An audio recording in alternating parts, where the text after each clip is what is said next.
मित्रों नमस्कार, मैं हूं करण, अध्यक्ष राष्ट्र धारक दल। मित्रों आजकल आप लोग सुन रहे होंगे, एक ट्रेंड चल रहा है, मैं भी मोदी परिवार।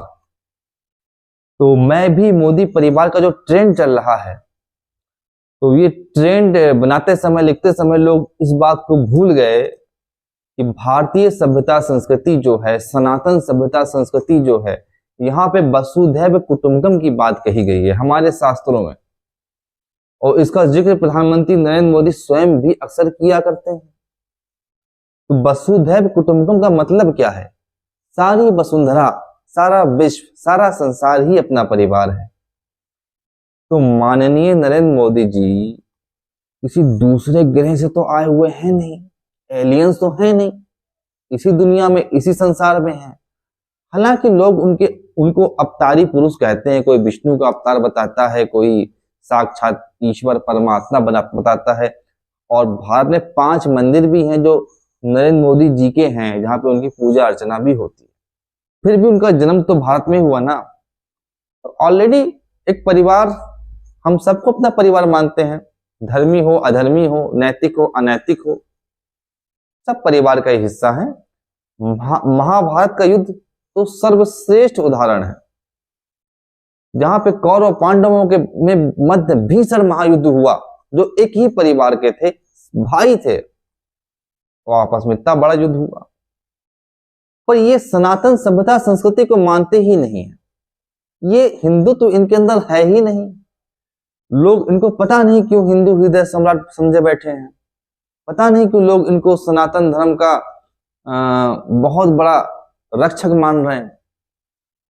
अभी जब 22 जनवरी को प्राण प्रतिष्ठा के दिन इन्होंने यज्ञ किया, यज्ञ वेदी पर बैठ करके अयोध्या में, ये सनातन की परंपरा है कि पति पत्नी दोनों साथ बैठ के यजमान बनते हैं, तभी वो यज्ञ संपन्न माना जाता है। यदि पति अकेले यज्ञ कर ले या पत्नी अकेले यज्ञ कर ले तो वो यज्ञ संपन्न नहीं माना जाता है। अब आप 2 पुरुष एक साथ बैठ गए, मोहन भागवत जी और नरेंद्र मोदी जी, और दोनों बैठ के यजमान बन के यज्ञ कर रहे हैं, तो ये भी एक अनोखी सी बात थी। और सनातन धर्म का वास्तव में ये एक अपमान ही कहा जाएगा। ये हर रिलीजन के एक कुछ प्रोटोकॉल्स होते हैं, उन प्रोटोकॉल्स को फॉलो यदि आप नहीं कर रहे हैं तो आप कैसे धर्मी हैं, कैसे आप धर्मी माने जा सकते हैं? दूसरी बात, ये तो खैर कुछ भी नहीं है, ये तो फिर भी एक घड़ी जो है मान लिया जाए, स्वीकार कर लिया जाए।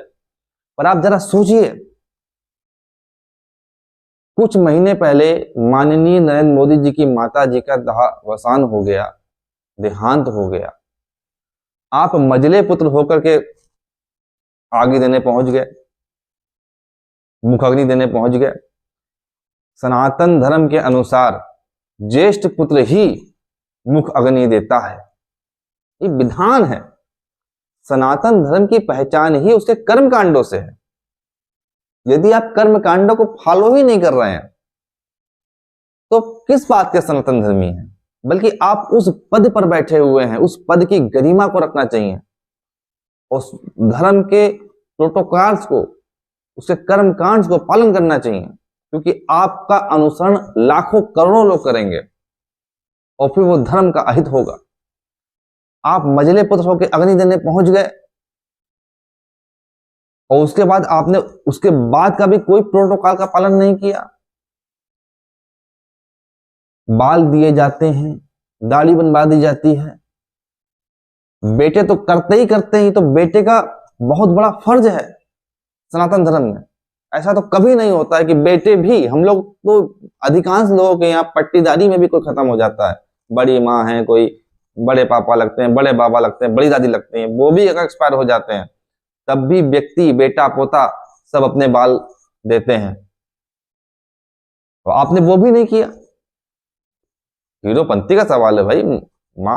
माँ के सामने आप जाते थे तो पूरा मीडिया हाउस लेके जाते थे पांव छूने के लिए। आज जब वो नहीं रही तो आपने उनको कुछ क्या किया, आपने उनके लिए दुनिया ने देखा। और ये माँ की बात नहीं है, यहाँ पे बात है धर्म की, मर्यादा की, कि आप किस तरह के धर्म का पालन कर रहे हैं, किस प्रकार का मैसेज समाज को दे रहे हैं। नास्तिकता की ओर ले जा रहे हैं, आप धर्म का आपने स्वरूप ही बदल दिया। आप बहुत बड़े हिंदू हृदय सम्राट, सनातन धर्म का कर्ता धर्ता बने हुए हैं। राम भक्त बने हुए, झूठे राम भक्त बने हुए हैं। गंगा में नहाते हैं, सरयू में नहाते हैं, जब कुर्ता पहन के नहाते हैं। अजीब बात है भाई, अजीब नाटक हो रहा है देश के अंदर। गंगा में जब भी नहाया जाता है, स्नान किया जाता है, तो कमर के ऊपर के वस्त्र उतार दिए जाते हैं। ये सनातन की परंपराएं हैं, इसका पालन जो नहीं करता वो काहे का सनातन धर्मी। होली दिवाली कभी आपको मनाते नहीं देखा किसी ने? आज तक कभी नरेंद्र मोदी जी ने होली मनाई हो? आप बताइए। अटल जी थे, अपने सरकारी आवास पे होली मिलन आयोजन करते थे और रंग खेलते थे, लोगों के साथ में गुलाल लगाते थे। आनंद आता था उनको देख कर। कभी आपने ऐसा किया हो? कभी नरेंद्र मोदी जी को रंग खेलते हुए, होली खेलते हुए किसी ने देखा हो तो बताए। दीपावली पे दीप जलाते हुए किसी ने देखा हो तो बताए। आप ना होली मनाओ ना दिवाली मनाओ, कम से कम ये सब त्योहार हमारी पहचान है, यही तो धर्म है, यही तो सनातन की पहचान है। आप उस पहचान को मिटा रहे हो। अपने आप को तो आपने नास्तिक बना ही रखा है, सारे संसार को नास्तिकता की ओर ले जा रहे हो। एक आपने वीडियो देखा होगा, ना देखा हो तो देखिए, ये आचमन हो रहा है। वाह, ऐसी आचमन होता है? आपने धर्म को विकृत कर दिया, धर्म को आपने धर्म का स्वरूप बिगाड़ दिया। और आपको जिस देश में आपको लोग भगवान तुल्य मान रहे हो, आपको अवतारी पुरुष मान रहे हो, आपको हिंदू हृदय सम्राट मान रहे हो, बावजूद उसके आप इस तरह की हरकतें कर रहे हैं, आपको शर्म आनी चाहिए। और इस देश की जनता को, सनातनी समाज को देखना चाहिए, समझना चाहिए कि नकली हिंदू हैं, इस सनातन धर्म का हित नहीं अहित कर रहे हैं। प्रत्यक्ष और अप्रत्यक्ष हर प्रकार से कर रहे हैं, ड्रामा भी ढंग से नहीं कर पा रहे हैं। और आप सबसे अनुरोध है, आप सभी हमारे भाइयों बंधुओं, राष्ट्र धारक दल के 30 सूत्रीय एजेंडों को पढ़िए और विचार करिए, ये एजेंडे कितने आवश्यक हैं इस देश के लिए। यदि ये एजेंडे लागू नहीं हो पाए देश में, तो निश्चित तौर पे हम लोग गुलामी की ओर चले जाएंगे, एक बहुत बड़े गृह युद्ध की ओर चले जाएंगे। बहुत अधिक समय भी नहीं बचा है। हम और आप आखिरी पीढ़ी हैं जो इस देश को बचा सकते हैं, सनातन धर्म की रक्षा कर सकते हैं। और ऐसे बनावटी लोग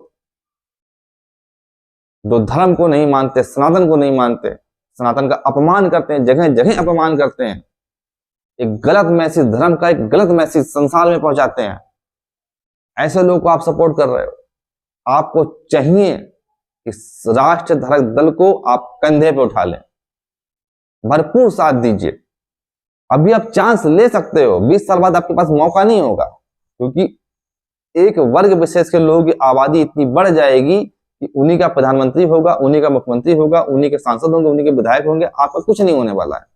अभी आपके पास मौका है, चांस है, आप चांस ले सकते हैं, प्रयास कर सकते हैं देश को बचाने का। यदि राष्ट्र धारक दल के कुछ सदस्य भी यदि सदन में पहुंच गए, 2-4 सदस्य भी सदन में पहुंचेंगे, तो वो ईंट से ईंट बचा देंगे। इन 30 सूत्रीय एजेंडों को लागू करने के लिए हम सब ईंट से ईंट बचा देंगे और लागू करवा के मानेंगे। आपको पूरा भरोसा दिलाते हैं, ये एजेंडे लागू करवा के मानेंगे। तो इसलिए आप साथ दीजिए। यदि आप साथ नहीं देंगे तो हम कुछ नहीं कर पाएंगे।